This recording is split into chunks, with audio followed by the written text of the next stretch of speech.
Ativo não para? Imperativo não pode parar. É. A Costela aí falando com vocês.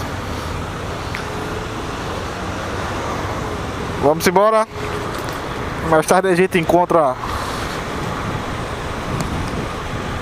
Oler no 79 e os outros.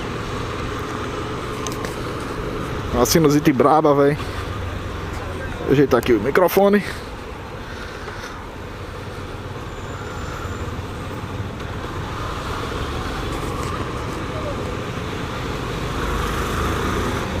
Aí, trânsito de sexta-feira é sempre bom.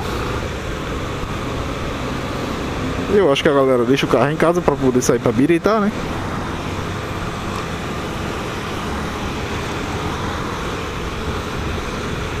E por isso fica mais tranquilo. Vamos sair aqui.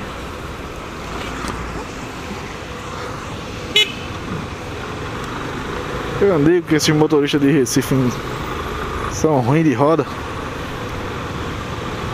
Ai! Buraco. O cara sai no da local pra principal bem devagarzinho. Meu irmão.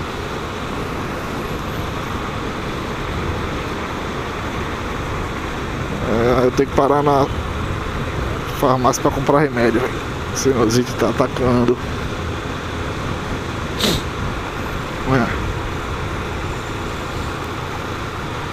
É isso aí, pessoal.